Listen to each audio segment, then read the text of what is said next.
오늘의 말씀 전도서 10장 1절에서 20절입니다. 향수에 빠져 죽은 파리가 향수에서 악취가 나게 하듯이 변변치 않은 적은 일 하나가 지혜를 가리고 명예를 더럽힌다.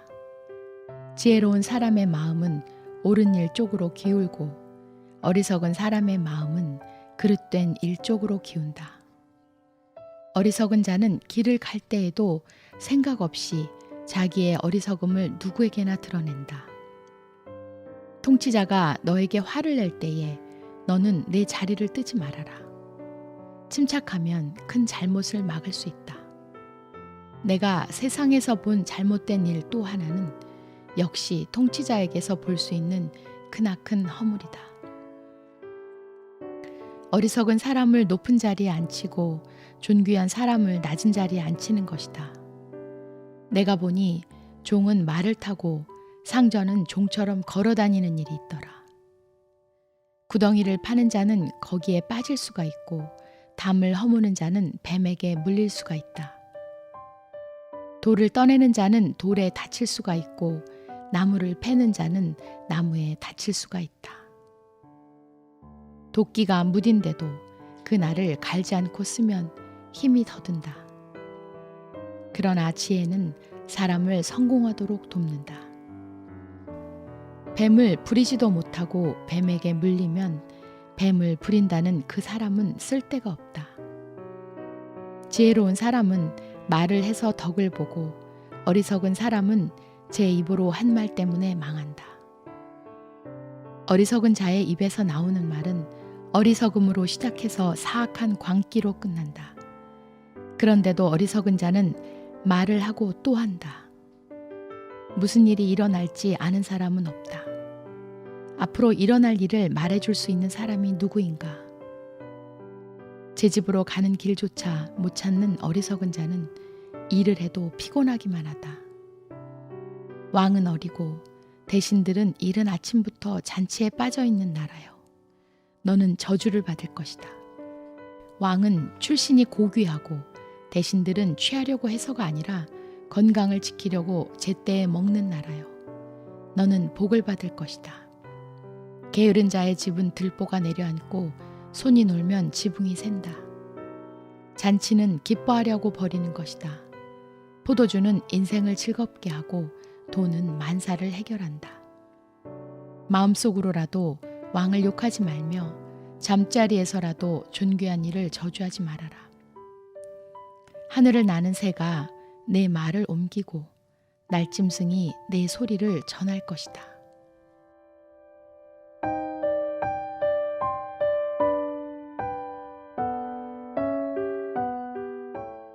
율법의 의로는 흠이 없는 사람, 머리끝부터 발끝까지 한 점의 흠도 없는 사람, 말 한마디에도 흐트러짐이 없는 사람. 세상은 지금 방금 말씀드린 그런 사람들에 대해 동경과 존경의 마음을 표합니다. 그리고 많은 지도자들이 그런 한치의 흐트러짐 없는 완전함을 가치로 추구합니다. 그러나 세상을 사는 사람은 누구라도 완전함을 영원히 유지할 수는 없습니다. 그리고 그 완전함을 잃는 순간 그 사람을 향한 동경과 존경도 사라지는 것을 우리는 종종 보곤 합니다.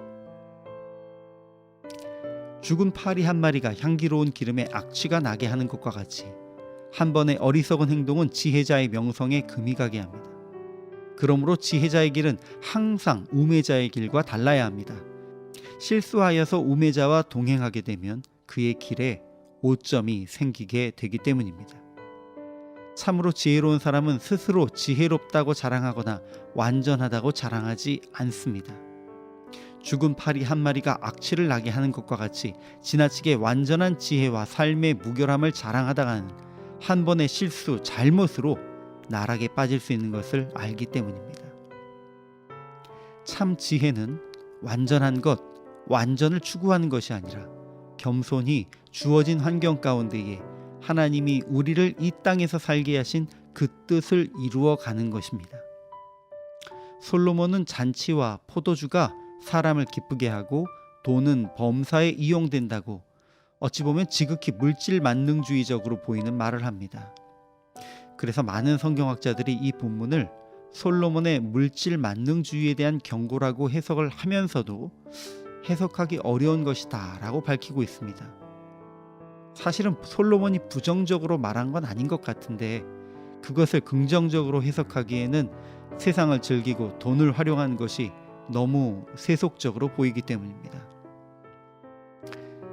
그러나 여러분, 너무 흠이 없는 삶, 완전한 삶에 집착하기 때문에 그렇게 생각하는 것일 수 있습니다.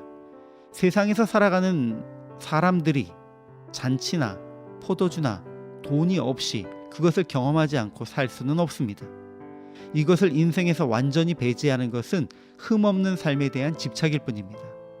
또 물론 이것을 얻기 위해서 그것만을 삶의 목표로 삼는 것은 어리석은 행동입니다. 그러나 주어진 돈을 범사에 잘 활용하여서 자기와 주변 사람을 즐겁게 하는 것은 또 지혜로운 자가 감당해야 할 부분입니다. 그러니 여러분, 오늘 여러분에게 주어진 약간의 여유가 있으시다면 그것으로 위로와 격려가 필요한 주변 사람들을 위해 사용해 주십시오. 그것이 당신과 그분들의 삶을 즐겁게 할 것입니다.